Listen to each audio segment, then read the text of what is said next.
On sait garder les gens qui montent en compétences au fil des années dans notre entreprise, qui ont ce savoir institutionnel, et donc ils restent chez nous et il nous permet d'avancer, je pense, de temps en temps. Dans le secteur de l'expertise comptable, au-delà des chiffres, il existe de vrais héros, engagés pour la profession. Ici, on découvre l'ADN de notre génération comptable. Au fait, moi, c'est Judy, Office Manager et créatrice de contenu chez Lama Compta, la plateforme d'emploi 100% dédiée aux cabinets d'expertise comptable attractifs et à leurs candidats. J'évolue dans le monde de la comptabilité depuis plusieurs années et avec Génération Comptable, je te propose de partir à la rencontre des professionnels et des acteurs inspirants du secteur.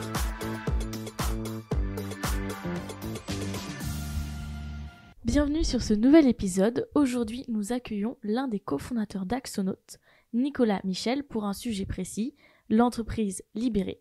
Peut-être que vous connaissez déjà Axonote au travers de l'outil, mais sachez aussi qu'il y fait bon vivre. Et aujourd'hui, nous allons essayer de tout comprendre sur ce concept qu'est l'entreprise libérée. Bonjour Nicolas, comment vas-tu ? Bonjour, ça va et toi ? Ça va très bien, merci d'avoir accepté l'invitation. Et c'est avec grand plaisir qu'on te reçoit aujourd'hui sur ce podcast et ce nouvel épisode.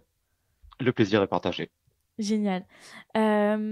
Pour commencer, est-ce que tu pourrais te présenter un peu plus précisément, nous parler de ton parcours avant Axonote ? Bien sûr. Donc, je suis Nicolas Michel, un des deux fondateurs d'Axonote. J'ai une formation d'ingénieur logiciel. Et avant de travailler, de lancer Axonote, j'étais d'abord responsable du support technique, puis responsable informatique dans des entreprises de la région toulousaine. D'accord. Qu'est-ce qui vous a amené à créer Axonote ? Je sais que sur votre site, on a un très beau storytelling de la création de l'histoire d'Axonote, mais qu'est-ce qui a déclenché tout ça ? Et parce qu'aujourd'hui, on vous retrouve partout dans le monde de l'expertise comptable, vous êtes très présent parce que vous êtes un outil un peu passerelle entre clients et experts comptables, si je me trompe pas. C'est ça. Ok. Et du coup, qu'est-ce qui vous a poussé à la création d'Axonote ? Simplement, on avait le problème qu'Axonote résout et on n'a pas trouvé d'outils qui nous convenaient, simples et abordables pour les petites entreprises qui sont notre cible. Donc, on a décidé de se lancer dans la création d'abord d'un projet interne qui a grandi au fur et à mesure, dépassé les frontières de notre propre entreprise et s'est répandu de plus en plus. Et tu parlais du coup d'un problème qui avait été identifié et qui n'était pas résolu hormis par Axonote. C'est quel sujet ? C'est très simple en fait, c'est de suivre les prospects et les clients, mais vraiment le cycle client de A à Z. Quand je commence à discuter avec lui, à échanger des messages, il faut que ces messages soient stockés. Ensuite, il faut que je puisse lui faire un devis, transformer ce devis en facture et vérifier que la facture a bien été payée. C'est quelque chose d'assez simple et d'assez basique pour toute entreprise finalement, mais on n'a pas trouvé d'outils efficaces qui nous permettaient de gérer ça. D'accord. Et donc tu disais que toi tu étais ingénieur informatique et Nicolas, du coup, ton co-associé, cofondateur, quelle est sa formation ? On a exactement la même formation. Donc, Exactement la même. voilà, on est vraiment parti de l'ingénierie logicielle, du développement. D'accord. Et qu'est-ce qui fait vos... Enfin, du coup, vous avez un peu le même profil de ce que je comprends. Qu'est-ce qui fait un peu vos différences et votre binôme ? Alors oui, l'informatique, c'est très vaste finalement. Lui a été développeur, puis chef de projet, donc vraiment spécialisé dans la partie développement, tandis que moi, voilà, j'ai commencé comme responsable du support, responsable informatique plus général sur les parties infrastructure, etc. Et donc finalement, on a des expériences assez différentes, même si on a la même formation à la base. Je vois. Et vous vous connaissiez d'avant ? Vous travailliez déjà avant ensemble ? On s'est rencontrés dans notre premier boulot, il y D'accord. a une quinzaine d'années maintenant. Donc c'est là qu'on s'est rencontrés, qu'on a sympathisé et qu'on a travaillé ensemble d'abord en tant que collègues, puis où on s'est lancé ensemble. Ok. Et donc, de là est né Axonote. Quand on parle d'Axonote, du coup, il y a cette notion d'entreprise libérée. C'est une notion qui ne parle pas forcément à tout le monde. Est-ce que tu pourrais nous expliquer un peu le concept ? Oui, enfin, en tout cas, je peux expliquer la façon dont moi je le je le ressens. On est parti du constat qu'en fait, on travaillait toujours mieux quand on savait pourquoi on faisait quelque chose. On a eu des expériences où parfois on nous confiait une tâche, il fallait la faire, mais on ne comprenait pas vraiment pourquoi, ou alors on se disait carrément que c'était plutôt contre-productif par rapport au but global de l'entreprise. Donc le principe de base pour nous, c'est vraiment d'expliquer, de convaincre et que chacun se retrouve en fait dans l'aventure à avancer ensemble, puisqu'on voit où est-ce qu'on veut aller, on voit pourquoi on fait les choses et en quoi ça nous permet d'aller vers ce but. D'accord. Et vous aviez déjà eu une expérience comme ça auparavant? Qu'est-ce qui vous a amené à l'amener chez Axonote? Non, en fait, c'était plus par contraste finalement par rapport aux expériences vécues, où on va dire que c'était plus classique et où on avait souvent ressenti l'envie, le besoin de faire des choses, de prendre des initiatives, d'être plus large. Et donc, on s'est dit que dans l'entreprise que l'on allait créer, on allait offrir ça à nos collaborateurs. Et ça se traduit comment? Ça se traduit avant tout par une grande autonomie. On définit ensemble justement les objectifs, en comment on va avancer ensemble et ensuite ce qui doit concrètement être fait, mais beh, c'est aux collaborateurs de le décider. Ok. Euh, moi, j'ai déjà entendu parler d'entreprises libérées dans un cabinet d'expertise comptable. Et pour eux, il s'agissait de avoir la liberté, par exemple, de choisir son salaire, avoir la liberté sur le nombre de congés. Enfin, il n'y avait pas de compteur de congés. Est-ce que vous, c'est organisationnel, est-ce que c'est dans votre productivité que c'est libéré, ou est-ce qu'il y a aussi cette partie un peu sociale où chacun est libre d'agir comme il le veut? Il y a aussi cette partie sociale. Alors, on n'a pas la possibilité, aujourd'hui en tout cas, que chacun choisisse son salaire, mais on discute avec tout le monde de la politique salariale. On a par exemple l'an dernier voté sur la façon dont on allait organiser les augmentations. On discute au niveau des congés aussi parce que c'est un débat justement, les congés limités.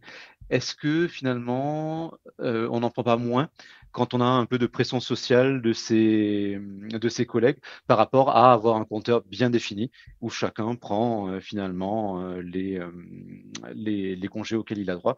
On penche plutôt pour cette solution. En tout cas, c'est ce qu'on a aujourd'hui. On a finalement un compteur classique. Après, chacun prend ses congés quand il veut. C'est jamais arrivé, je pense, qu'on refuse des congés posés. Mais on n'est pas convaincu par le fait d'avoir des congés limités. Mais on est encore une fois ouvert à la discussion. C'est vrai que j'avais entendu la même chose au sujet des congés limités, que souvent les gens, les salariés, n'osaient pas forcément à prendre plus que la norme, entre guillemets, et qui parfois prenaient même moins parce que on peut avoir cette pression sociale en se disant ah je pars trop en vacances ou je profite de ça alors que je devrais travailler. Donc c'est vrai que c'est un peu C'est pas évident parce que si est-ce qu'on part, pourquoi est-ce qu'on partirait plus que son voisin? Et voilà, comment est-ce qu'on le justifie? Pourquoi lui il part pas? Donc finalement, je trouve personnellement que c'est pas plus mal de chacun a droit à ça, chacun prend ses congés et au moins il n'y a pas d'ambiguïté, il n'y a pas de ressentiment entre les collègues. Oui, pas de charge mentale là-dessus. C'est vrai que c'est plutôt pratique. Tu as parlé de vote. Comment ça se passe, l'organisation du vote? Parce que vous êtes combien chez Axonote? On est 23. 23. Et donc, chacun, c'est quoi? C'est une urne, chacun met son avis sur la question? Oui, ça dépend. Parfois, c'est quand c'est un peu délicat, mais sinon, on se rassemble tous, on discute assez librement. Chacun donne son avis et on peut parfois voter à main levée. Il faut aussi assumer ses choix. C'est une contrepartie hein, d'avoir le voix. Faut assumer derrière. Mais tout le monde, voilà, peut échanger, donner son avis, quel que soit son poste, ça n'a pas d'importance. Et c'est des choses qui arrivent sur des moments dédiés, ou est-ce que vous avez une récurrence mensuelle ou hebdomadaire pour aborder certains sujets? Non, elle n'est pas fixe. Après, on a des réunions hebdomadaires, on peut aborder différents sujets, mais c'est plutôt quand le sujet le nécessite, on organise un point où on a tout le monde et où on échange. D'accord. Vous êtes structuré sous forme d'équipe Oui, ou alors projet? encore une fois, il n'y a pas de cloison. On a des personnes qui ont des différentes missions, donc qui chapeautent ces missions et qui se regroupent selon ces missions. Donc on a des équipes, mais voilà, il y a énormément d'échanges, d'échanges d'informations, de collaboration entre les équipes. C'est ce qu'on essaie en tout cas de promouvoir au maximum. D'accord, je vois. Est-ce que tu peux nous donner un ou plusieurs exemples concrets euh, de ce, comment vous avez fait vous pour mettre en place l'entreprise libérée? Oui, déjà un exemple assez simple, mais qui est, je pense, relativement parlant, c'est que quand on a des discussions, on va dire des entretiens, par exemple annuels, euh, on demande aux collaborateurs, mais quels sont tes objectifs? On ne lui dit pas, voici tes objectifs pour cette année. On lui demande quels sont tes objectifs pour cette année, pour nous faire avancer. Voilà. C'est vraiment, je pense, l'exemple qui illustre le mieux. Et c'est la responsabilité de chacun de proposer des choses pour faire avancer l'entreprise. J'imagine qu'il y a plein de choses positives qui naissent grâce à ce mode de management. On reviendra dessus. Et avant ça, je voulais savoir, c'est quelque chose que vous avez mis en place dès la création d'Axonote ou est-ce que ça s'est mis après euh, Ça s'est mis très rapidement. Au début, effectivement, sur les premiers recrutés, on discutait beaucoup et puis on a, entre guillemets, adopté cette méthode de laisser un maximum de liberté et de faire définir les objectifs, par exemple. D'accord. Et comment vous gérez du coup les défis comme la prise de décision, la gestion de conflits, les responsabilités? Les responsabilités sont gérées, voilà, au niveau des projets. Donc, quand il y a des projets, on a une personne responsable. Cette personne n'est pas responsable d'autres personnes, mais est responsable de son projet. Donc, on invite tout le monde à participer au projet, à donner son avis, mais la personne qui mène le projet tranche au final. D'accord. Et du coup, quand vous faites des recrutements, comment vous procédez? Parce que du coup, vous allez pas forcément chercher un profil de quelqu'un qui est capable de faire, par exemple, je sais pas, telle tâche, vu que ce sont des projets, chacun peut évoluer un peu comme il le veut.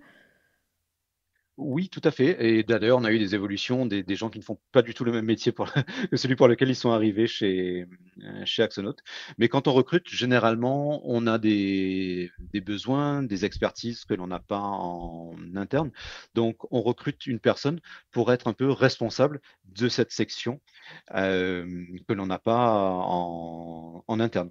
Et donc, cette personne ensuite va gérer les différents projets demandés par les clients ou ses collègues en s'appuyant sur ses collègues et sur ses propres compétences. Parce qu'il faut voilà, faire. C'est pas, on n'a pas de manager qui ne fait que déléguer des tâches. Toutes les personnes chez nous doivent faire des choses. Ouais. Et est-ce qu'il y a une nature commune à toutes les personnes qui travaillent chez Axonote dans les valeurs ou dans le savoir-être ou savoir-faire? Oui, j'ai envie de dire que ce qui nous lie, c'est quand même un certain goût pour l'entrepreneuriat. Finalement, c'est notre mission d'aider les entrepreneurs. Donc, il faut avoir une certaine fibre, une certaine envie de, au moins s'intéresser à ce monde-là. D'accord. Au niveau de... Donc là, on va parler des salariés et de l'impact qu'a ce concept-là sur leur travail, sur leur vie. Euh, comment est-ce que l'entreprise libérée réussit à motiver ou à engager plus les salariés? Alors, déjà, normalement, les salariés ne font pas des choses qu'ils n'ont pas envie de faire, puisque, a priori, s'ils n'ont pas envie de le faire, c'est qu'ils pensent que c'est pas utile, donc on les a pas convaincus. Donc, il y a très peu de choses qu'on est obligé, entre guillemets, de faire. Donc, déjà, en faisant des choses que l'on a envie de faire, on est naturellement, je pense, bien plus motivé. Et c'est le fait aussi de voir que tous ses collègues autour de soi avancent dans la même direction, ça aide aussi beaucoup à être embarqué dans cette aventure et donc à être motivé. Et du coup, si jamais personne ne veut faire quelque chose, tu as dit que ça veut dire que peut-être ça n'avait pas de valeur ou qu'il fallait pas le faire. Mais est-ce que parfois il y a des sujets quand même qui sont très importants et pour autant personne ne veut le faire? Comment vous gérez cette situation? Ça arrive, et donc pour le coup, pour ça, on répartit pas sur toute l'équipe. On a l'exemple du support client où personne ne veut faire que ça. C'est pas que les gens veulent pas le faire, mais les gens ne veulent pas faire que ça toute la journée. Et donc, du coup, tout le monde le fait. On répartit les demandes clients à l'intégralité de l'équipe. C'est une des choses qui est imposée, par exemple, chez nous, c'est de répondre aux demandes des clients. On n'en a pas beaucoup tous les jours, mais il faut le faire. Et ça me fait penser à quelque chose parce que je me rends compte que du coup chacun enfin du coup chez Axonaut, chacun fait ce qu'il a envie de faire. Mais quand vous avez des besoins et que vous recrutez, vous établissez une fiche de poste avec des missions précises. Comment vous arrivez à trouver des personnes qui, vous êtes sûr qu'elle va vouloir s'épanouir dans ce sens-là et pas partir sur d'autres projets? On peut jamais être sûr puisque, comme je disais, hein, on a des personnes qui sont arrivées. À l'époque, quand on avait un service support client dédié, par exemple, des personnes sont arrivées et puis au bout de quelques temps nous ont dit bon, le support là, je ne peux plus. Et donc, plutôt que de s'en séparer, on a fait évoluer sur d'autres missions. Donc, on peut jamais être sûr au départ de ce qui va se passer. Mais si on a des besoins sur un aspect particulier, on recherche quelqu'un qui, selon nous, va s'épanouir dans cet aspect-là et donc complémenter l'équipe. J'ai fait aussi des recherches sur ce qu'est une entreprise libérée et j'ai remarqué, enfin j'ai trouvé à plusieurs reprises que les entreprises libérées faisaient preuve d'une meilleure agilité opérationnelle que d'autres entreprises. Est-ce que toi, c'est quelque chose que tu as pu observer au travers de tes différentes expériences? Oui, en tout cas, enfin, ce que je ressens chez Axonote par rapport aux autres entreprises, bon, qui étaient parfois peut-être un peu plus grandes, mais chez Axonote, en tout cas, on sait être très réactif quand il se passe des choses, quand il y a de nouvelles opportunités. Tout le monde peut se synchroniser en un quart d'heure et produire, par exemple, des visuels pour la publicité, mettre en place des campagnes, coder ces nouveaux tarifs, ces nouvelles offres et on peut finalement en quelques heures lancer une nouveauté sur le produit qui colle à l'actualité. Ah oui, c'est dingue. Et donc chacun doit être hyper autonome de son côté. Oui, c'est bien, c'est effectivement le point numéro un sur lequel j'insistais, c'est il faut avoir de l'autonomie, il faut savoir travailler en autonomie. Ça convient pas forcément à tout le monde. On a eu des cas où les personnes ne se sentaient pas très à l'aise dans cette façon de faire, attendaient qu'on leur dise quoi faire. Mais effectivement, c'est essentiel, je pense, pour travailler, en tout cas dans notre façon de voir l'entreprise libérée. Ok. Et j'imagine aussi que le fait qu'on ait cette liberté de pouvoir s'exprimer, on est aussi plus à l'écoute de sa propre spontanéité, sa créativité. Est-ce que pour vous, ça vous aide à innover de manière plus rapide ou de manière plus pertinente? Bien sûr, et c'est crucial pour nous d'innover, de faire des choses autrement, puisque quelque part, j'ai envie de dire, faire des devis et faire des factures, les gens n'ont pas attendu Axonote pour le faire. Donc, il faut qu'on fasse preuve vraiment d'innovation, et ça, c'est beaucoup plus simple en discutant, en échangeant. Parfois, simplement juste en écoutant la conversation de deux de ses collègues qui sont à côté dans l'open space, on peut intervenir, suggérer des choses et finalement s'embarquer dans un nouveau projet qui peut être très court ou sur plusieurs mois et qui amène à de nouvelles choses. Je comprends tout à fait ce que tu dis parce qu'il y a quelques jours encore, je discutais avec Audrey, on voulait partir sur un projet de vidéo pour la communication de la Maconta et on brainstormait dessus et puis il y a Jason qui est passé par là, donc notre cofondateur de la Maconta et qui a dit mais pourquoi vous faites pas ça en fait? Et c'est vrai que, enfin du coup c'est bien de pouvoir échanger et d'avoir cette liberté là conseils et de partage sur les sujets parce que au final, c'est beaucoup plus productif et même un peu engageant, j'ai envie de dire. Et puis d'ailleurs, en parlant d'engagement, est-ce que vous avez un turnover qui est important? Comment les gens se sentent chez Axonote? Bien, je pense. En tout cas, on a un turnover qui est très faible. Les gens disent qu'ils se sentent bien. Il y a toujours évidemment des aspects sur lesquels on peut s'améliorer et on travaille. Je veux dire, même chez nous, enfin même chez nous, c'est peut-être un peu prétentieux de dire ça, mais on encourage beaucoup les échanges et chez nous également, les gens disent parfois, ben, je suis pas au courant, il faudrait une meilleure communication. On peut toujours s'améliorer sur ce sujet-là. Ok.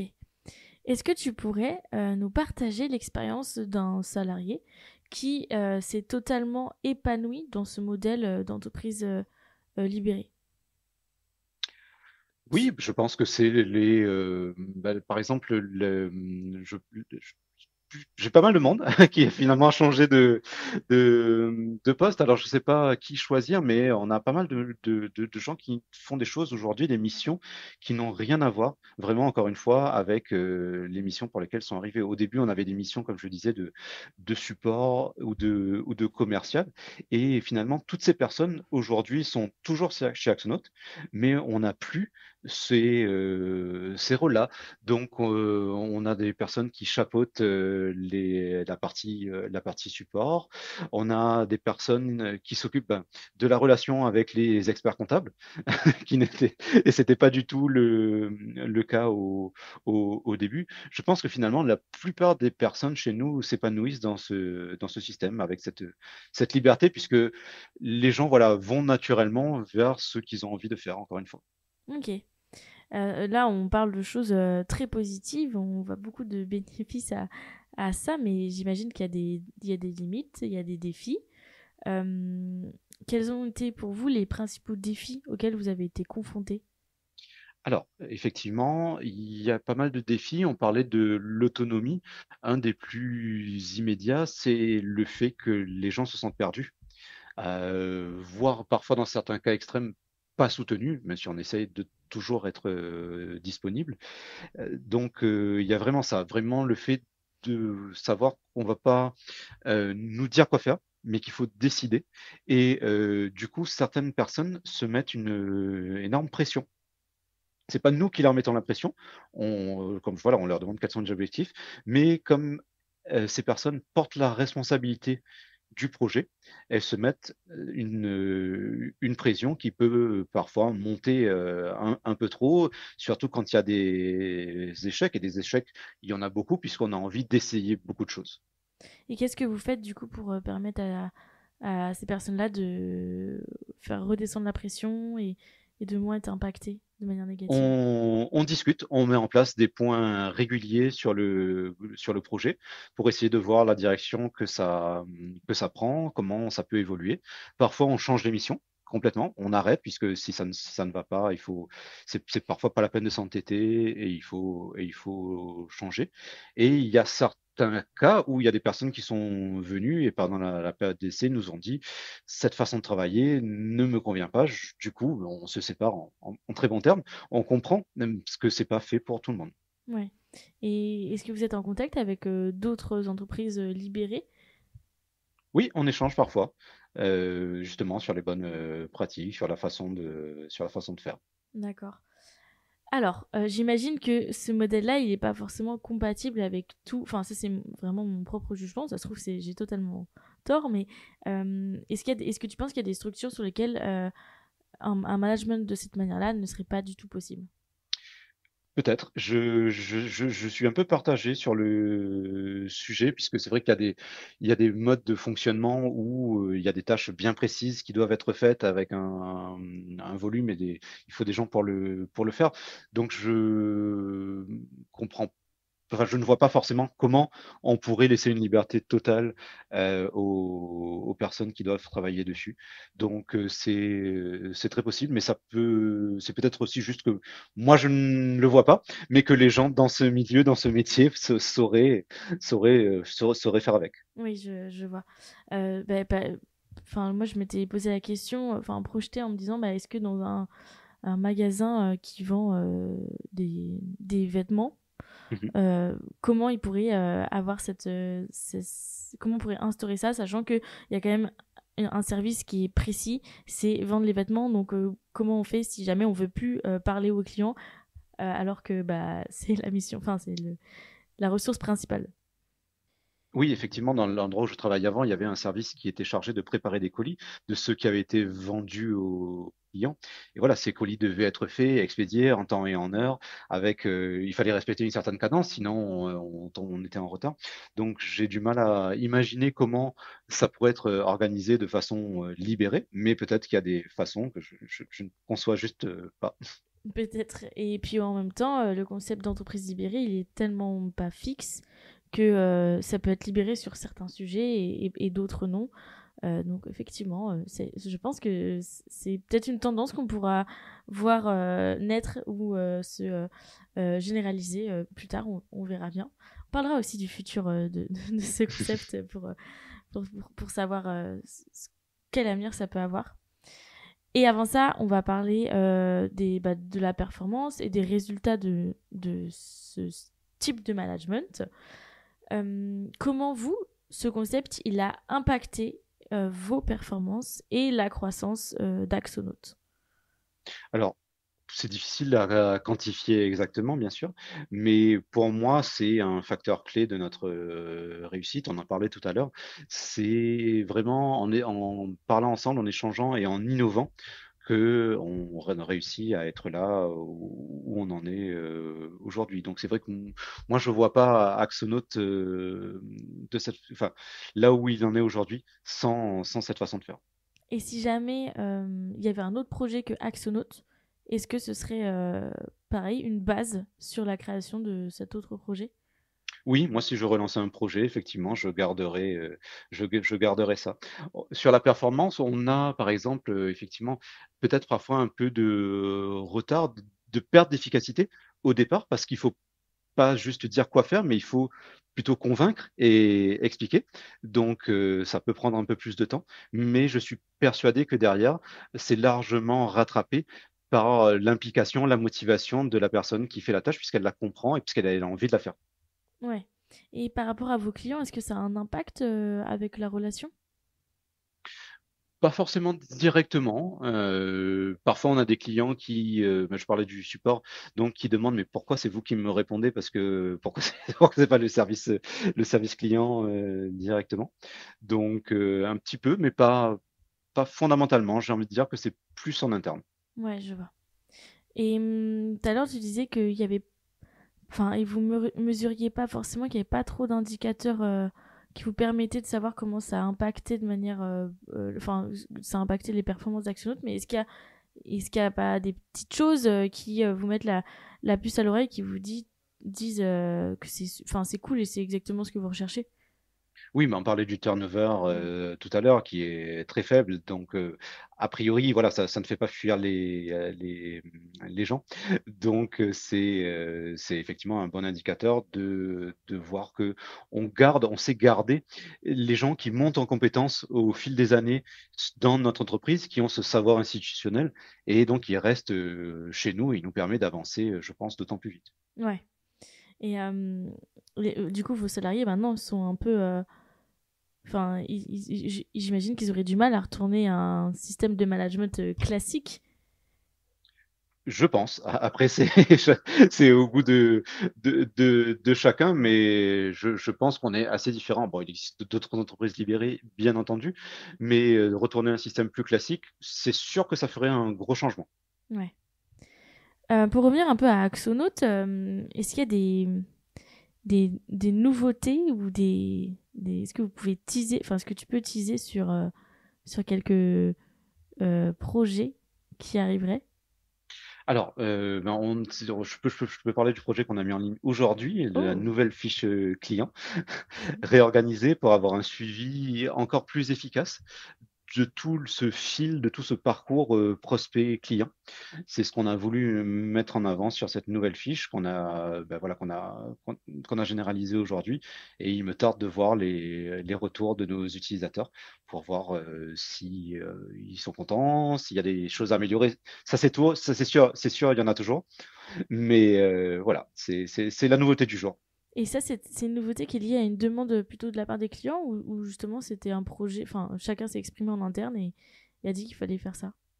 C'est les 2. C'est en fait, on recueille en permanence les, besoins des clients et donc en interne, ça a été suggéré de faire cette refonte qui permettait de rensembler un ensemble de répondre à un ensemble de demandes de clients, de souhaits clients et de souhaits en interne de mettre en avant certaines choses. Et du coup, sur ce projet-là, comment ça s'est fait? En gros, vous aviez le projet, comment les gens se greffent, enfin comment les équipes se greffent au projet, qu'est-ce qui fait que ça va être plutôt telle personne ou telle personne qui va s'investir dessus? Alors là, c'était un projet, j'ai envie de dire vraiment de développement sur le produit. Donc finalement, de façon assez classique, c'était le responsable produit chez nous qui a fait ses suggestions par rapport aux remontées. Et donc, ils se sont organisés plutôt au sein de l'équipe technique, tout en communiquant avec le reste pour dire, pour se coordonner, que personne ne soit surpris, que tout le monde sache répondre aux clients. Mais on avait eu, par exemple, si je pars, sur notre projet, on a tenté des affichages sur les bus. Et à l'époque, voilà, c'était une personne qui n'était pas du tout dans les services communication, qui avait suggéré ce projet et qui avait mené le projet finalement en contactant les régies concernées, en discutant avec le service qui faisait du graphisme chez nous pour produire les, les visuels, etc., etc. Donc, avait finalement embarqué plusieurs personnes de différentes équipes dans ce projet. Ah oui, d'accord. Donc en fait, ce qui est dingue, c'est que tout le monde peut travailler avec tout le monde. Oui, c'est vraiment le but. C'est vraiment ce que l'on recherche, que on travaille vraiment avec tout le monde, qu'il n'y ait pas de cloison entre les services, si j'ose dire. Et, et du coup, pour les salariés, ça doit être génial parce que chacun développe un peu d'autres compétences qu'il n'avait pas forcément de base dans ses missions. Oui, effectivement, c'est enrichissant, je pense. Après, comme toujours, il y a un côté parfois qui est moins idéal, puisqu'il y a des gens dont c'est le métier qui doivent expliquer aux autres pourquoi ça, c'est pas forcément une bonne idée, pourquoi ils l'a testé, ou au contraire de les soutenir, de les laisser faire. Donc ça, c'est quand ça se passe bien. Mais parfois, il y a des gens qui ont des avis contraires. C'est c'est normal. Et ça peut aussi un petit peu frustrer ceux qui sont plus du domaine et qui, voilà, qui disent, mais ça, c'est pas forcément une bonne idée, mais on peut le tenter quand même. Ouais, je vois. Est-ce qu'il y a de la formation aussi que vous mettez en place pour accompagner tout ça, justement, pour limiter un peu cette frustration? On essaie de proposer effectivement des formations à ceux qui le souhaitent. D'accord. Donc, si je résume un peu tout ce concept, tout est un peu basé sur le volontariat et l'engagement de chacun sur des projets qui naissent soit de l'intérieur, soit de la part des clients ou des partenaires, Mhm. parce que ça peut être, ça peut venir de partout. Et de là, il y a des votes ou des orientations en fonction de la spécialisation de chacun. Et puis après, tout le monde travaille ensemble et des fois ça marche et parfois ça marche pas. Exactement. Mais c'est vraiment voilà, basé sur l'engagement de chacun et l'envie de mener à bien ce projet spécifique dans le projet global de l'entreprise. Mais je me dis comme ça que les gens doivent vraiment être hyper engagés dans ces projets-là. C'est le but. Ouais. C'est le but de tester. Malheureusement, c'était souvent assez difficile de mener à bien enfin, pas de mener à bien ces projets, mais de faire un projet qui ait un réel impact sur l'entreprise. Donc, c'est aussi difficile de gérer éventuellement la déception quand il y a des échecs, mais quand il y a des réussites, évidemment, c'est ultra motivant. Ouais, c'est clair. On va parler un petit peu du futur de ce concept-là. Toi, tu l'imagines comment dans le monde du travail d'ici quelques années? Est-ce que tu penses que ça va se démocratiser? Est-ce que tu penses que ça va plutôt s'étouffer? Je pense que ça va continuer à se généraliser. J'ai l'impression que de plus en plus, les personnes recherchent du sens dans leur métier, pas simplement de vendre 8 heures par jour de leur temps à un employeur, mais d'avoir vraiment du sens dans ce qu'ils font. Donc, à mon avis, ça va être un critère de plus en plus de sélection des candidats à l'emploi. C'est vrai que depuis la dernière crise sanitaire, il y a une tendance générale sur les personnes qui travaillent.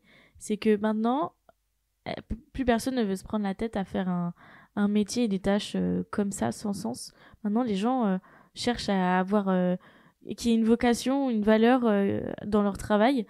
Et, et du coup, ça a du sens de proposer un système de management comme ça, parce que les gens, ils vont chercher leur épanouissement et ils vont l'entretenir sur le long terme parce qu'ils se sentent engagés. C'est vraiment notre vision et la façon dont on essaie de mener les choses. Encore une fois, on réussit pas à tous les Tout le coups. temps, oui. Il y a des personnes qui peuvent se sentir finalement au bout d'un moment détachées puisqu'ils étaient venus pour une chose et puis ça n'existe plus et puis ils se sentent un peu perdus. Mais c'est, je pense, mieux que d'essayer d'imposer des choses à des personnes qui ne sont pas forcément envie de faire ça. Ouais. Et du coup, dans l'onboarding d'un nouveau salarié, comment vous faites pour préparer ce nouveau salarié à s'adapter à ce système-là? Déjà, on l'explique lors des entretiens. On est extrêmement transparent, surtout en général, mais là-dessus en particulier pour les entretiens. Donc, on explique bien cette façon de fonctionner. Et ensuite, à l'arrivée, le nouvel arrivant doit passer du temps avec chaque personne de l'équipe pour comprendre ce que chacun fait et pour pouvoir derrière travailler ensemble. Comme un vie ma vie, en gros, c'est quoi? C'est une demi-journée à- Oui, c'est ça, c'est entre un quart de journée ou une demi-journée Ok. avec avec la personne pour essayer de voilà, vraiment cerner, de vraiment comprendre les enjeux de chacun. Ça, c'est génial quand on est une entreprise où il n'y a pas 500 salariés. Oui, C'est que du coup, il y a cette c'est sûr. proximité-là et cet échange qui peut permettre à chacun de vraiment s'investir aussi et se sentir appartenir à un groupe, quoi. Oui, clairement, mais c'est vrai que plus le groupe grossit, plus c'est compliqué. Voilà, nous à 23, je pense que ça se passe très bien. Après, je suppose que plus on grandit, plus c'est un challenge. Ouais. Mais de toute façon, de base, c'est un challenge. Donc pourquoi pas. Toujours. Oui. Si tu avais 3 conseils à partager à quelqu'un qui veut mettre en place ce système-là, une entreprise libérée, qu'est-ce que tu lui dirais? Alors, moi, je lui dirais d'échanger, de parler avec chacun. Déjà, ben, finalement, si on veut mettre en place ce système d'entreprise libérée, on sait que chacun va pouvoir donner son avis. Donc, j'ai envie de dire, la première chose à faire, c'est de demander son avis à chacun, ne serait-ce que sur le système. Qu'est-ce que tu penses de cette façon de travailler? Voilà. Ensuite, je dirais réfléchir, mais vraiment avec chacun aux objectifs, à la façon de faire. Et enfin non, ça c'est le troisième point plutôt. Et en deuxième, de vraiment réfléchir sur où est-ce qu'on a envie d'aller. Parce que parfois, on est pris dans le quotidien, on fait son travail, et finalement, est-ce qu'on a vraiment un cap, est-ce qu'on a vraiment des ambitions, des objectifs, une mission à atteindre? Et il faut vraiment se fixer ça à soi-même avant de pouvoir la transmettre aux gens avec qui on va travailler.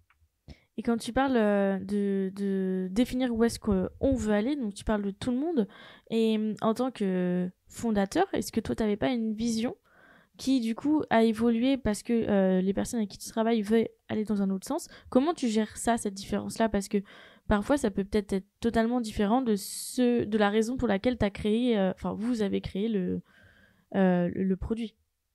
Oui, ça c'est un risque, surtout au début, puisque au début on était deux cofondateurs, donc on était alignés sur faire la vision. Et ensuite, la vision continue à se construire avec les premiers arrivants, puisque, entre guillemets, ils étaient autant que nous, voire plus que nous. Donc ça s'est affiné, mais on a finalement gardé cette vision. Je pense qu'on a su leur transmettre. On l'a ajusté évidemment avec leurs ressentis, leurs avis, leurs envies aussi. Mais une fois qu'on a un groupe assez conséquent qui est aligné, eh bien, les nouveaux arrivants font bouger finalement la vision de moins en moins. Il faut soit adhérer à la vision à sa façon. Si on n'adhère pas, par contre, c'est difficile de se joindre au groupe vraiment, finalement. Oui, c'est clair. Et donc là, la vision d'Axonaut à long terme, c'est laquelle ? Ça reste, et c'est d'être le premier outil des petites entreprises qui commencent à se structurer et qu'elles puissent n'avoir que Axonaut pour gérer leur entreprise jusqu'à faire beaucoup de chiffre d'affaires et embaucher plein de personnes, auquel cas ils pourront changer ensuite. Mais c'est vraiment d'être ce premier outil et d'accompagner le lancement et la croissance des entreprises. D'être le couteau suisse des C'est ça. Quand on des se entreprises. lance à l'aventure, d'être le couteau suisse qu'on a dans la poche. Ça marche. J'ai fait le tour des sujets que je voulais aborder avec toi. Déjà, merci d'avoir répondu à toutes ces questions. Il restera toujours notre fameuse dernière question. Mais avant ça, je voulais savoir si tu voulais rajouter des choses sur le sujet ou si j'ai peut-être pas rebondi sur les bonnes choses ou oublié certains aspects importants. Non, je pense qu'on a couvert pas mal de choses. Peut-être un point important dont on avait discuté en discutant avec d'autres entreprises libérées. Je pense c'est crucial d'être sincère dans la démarche. Les dirigeants, les fondateurs doivent vraiment s'inscrire dans cette démarche de transparence et de partage de la prise de décision. C'est pas juste adopter ce système pour avoir des employés, mais ça nous plaît pas vraiment. Je pense que c'est très important pour que ça réussisse d'être sincère dans la démarche. Ouais. Est-ce qu'il y a un coût aussi, parce qu'on n'en a pas parlé, mais est-ce qu'il y a un coût financier de la mise en place d'un tel système ? Pour moi, pas que je puisse voir en particulier. Ouais, Pas de coût financier spécifique finalement. Ok. Merci. Et donc, fameuse question, si tu étais un compte comptable, lequel serais-tu et pour quelle raison ? Si j'étais, pardon ? Un compte comptable, lequel serais-tu et pourquoi tu choisirais celui-là ? Alors, oui, je vais répondre comme notre magazine, le 471, parce qu'on doit faire de tout, on doit partir dans tous les sens. Alors, c'est peut-être un fourre-tout, mais finalement, on doit s'y retrouver. C'est nécessaire malgré tout, parce qu'il y a plein de petites choses qui rentrent pas dans les autres cases, et on doit se débrouiller. C'est vrai que ce compte 471, il est parfois redouté par certains comptables, mais en tout cas, ce qui est génial avec ce compte, c'est que il est tout le temps mis au propre et on peut repartir sur de bonnes bases. Voilà. Et merci beaucoup pour cet échange. J'espère que ça t'aura plu. Dis-moi si jamais on veut te contacter, Oui. Comment on fait ? Tout simplement par email. N'importe qui peut m'envoyer un mail ou par LinkedIn. Je suis disponible. Et si jamais vous avez des questions sur l'entreprise libérée, Nicolas, vous pouvez le contacter. Et si jamais on veut passer par Axonaut, du coup, on va directement sur la plateforme, j'imagine. Tout à fait. Super. Je te remercie et je te dis à une prochaine. Merci beaucoup. À la prochaine. Merci d'avoir écouté cet épisode de Génération Comptable et de contribuer avec nous au rayonnement de la profession. Si tu as aimé ce podcast, n'hésite pas à le faire savoir. Like, partage, abonne-toi. Chaque like est un réel carburant nous permettant d'aller plus loin et de rencontrer d'autres professionnels engagés et inspirants. D'ailleurs, si tu cherches un job en cabinet d'expertise comptable, rendez-vous sur lamaconta.co pour saisir les meilleures opportunités. Ton cabinet cherche à recruter ? Contacte-nous pour créer ta page employeur et capter des candidatures dès aujourd'hui. Allez, à bientôt sur Génération Comptable.